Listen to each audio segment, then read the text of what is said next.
If you had just 48 hours in Rome, here's exactly how to eat, explore, and experience the city like a local. No tourist traps, no wasted time. We're talking about ancient stones that whisper stories, pasta so good it will change your life, and moments that feel straight out of a movie. This isn't just a trip, it's the perfect weekend in Rome, and you're not going to want to miss a single second. Stay until the end for a local secret spot that's not in any guidebook. Today we're tackling the big one, Rome.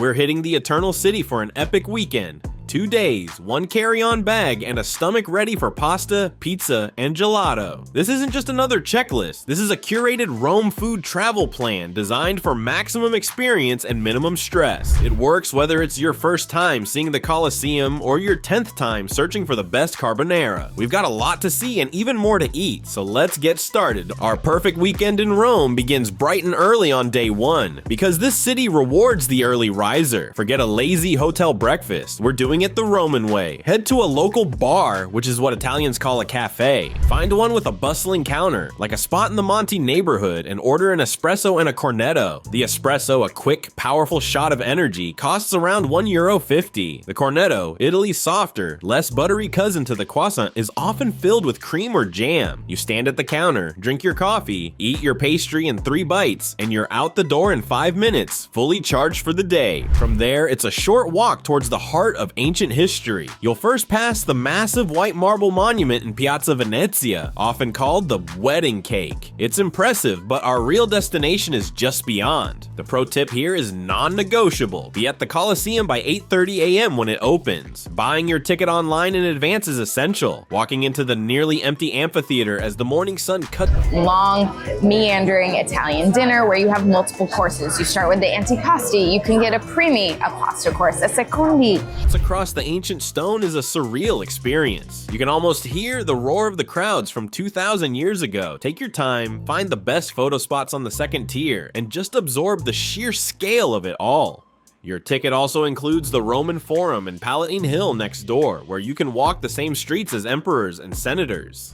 By late morning, all that history will have you hungry. It's time for our first food stop. We're not sitting down for a big meal yet. We're grabbing one of Rome's most beloved street foods, pizza al taglio, or pizza by the slice. But this isn't your typical triangular slice. It's cut from large rectangular trays with scissors, and you pay by weight. Find a forno, a bakery, and point to what looks good. Maybe a simple pizza rosa with tomato sauce, or one with potatoes and rosemary. It's the perfect, delicious, and cheap snack to keep you going. But the day is far from over, and our first life-changing pasta dish is just around the corner. For lunch, we're diving headfirst into Roman pasta royalty. We're heading to a traditional trattoria near the Pantheon, a place where the recipes are sacred. Your mission is to order one of the city's holy trinity of pasta, carbonara, amatriciana, or cacio e pepe. Let's focus on cacio e pepe, a dish of sublime simplicity with pecorino romano cheese and black pepper. When it's done right, it's creamy, sharp, and utterly addictive. This is where you understand that a perfect Rome food travel plan is as much about the culture as it is the calories. This is a meal you'll remember. With your soul satisfied, it's time to explore the icons of the city center. A big tip in Rome is they still very much use cash.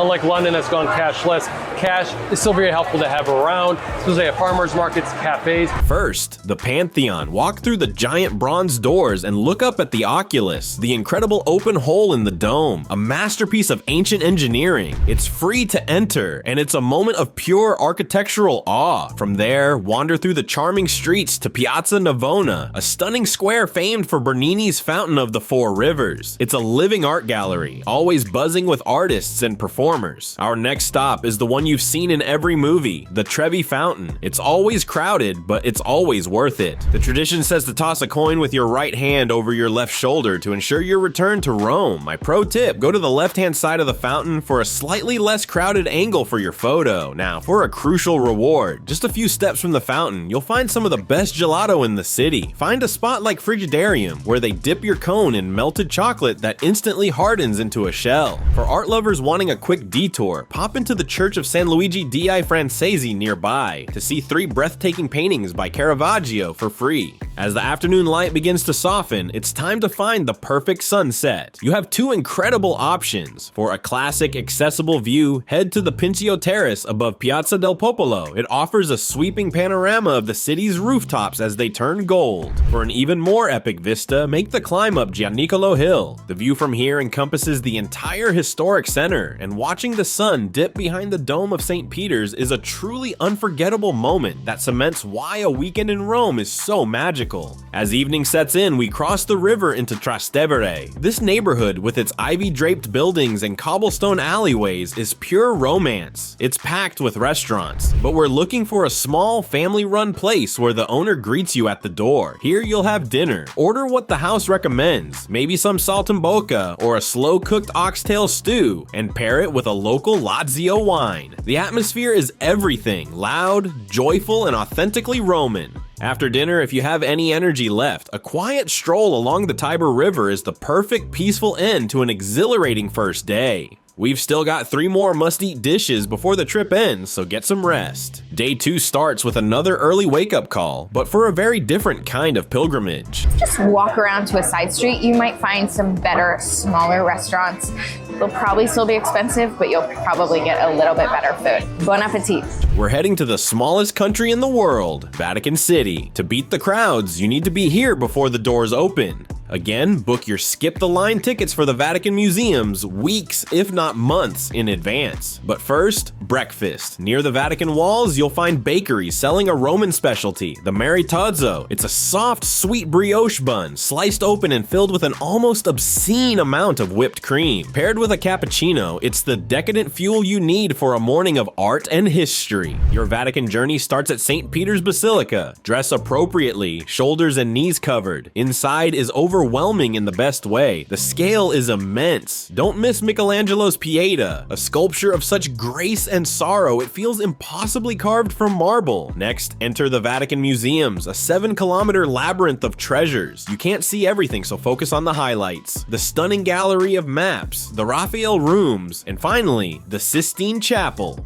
Enter in silence, and when you look up at Michelangelo's creation of Adam, you'll understand why it's one of the most important works of art in history. It's powerful and humbling. After the grandeur of the Vatican, return to the gritty, delicious reality of Roman life in Testaccio, the heart of Roman cuisine. Skip the tourist-filled squares and head to the Testaccio market, where locals shop and eat. It's modern, clean, and filled with incredible stalls. Try a porchetta sandwich, whole deboned pig, slow roasted with herbs until the skin is crisp and the meat juicy. At Mordi e Vai, they'll pile it onto a fresh roll for a salty, fatty, deeply satisfying bite. Also sample carciofi alla Giudia, Jewish-style fried artichokes, crispy outside, tender inside. This is authentic, no-frills Roman food at its best. Spend the afternoon wandering Testaccio's streets, a world away from the crowds, to see how real Romans live. For our finale, the secret spot I promised. As evening begins, head to a hidden rooftop bar near Piazza Navona. Perched atop a beautiful hotel, wrapped in ivy, it offers a breathtaking terrace. Order an Aperol Spritz, find a quiet corner, and look out over the domes and terracotta roofs. Traffic fades to the distant chime of church bells. You see the Pantheon's dome, St. Peter's silhouette, and the city lights flicker on. Some of it can be a little disappointing.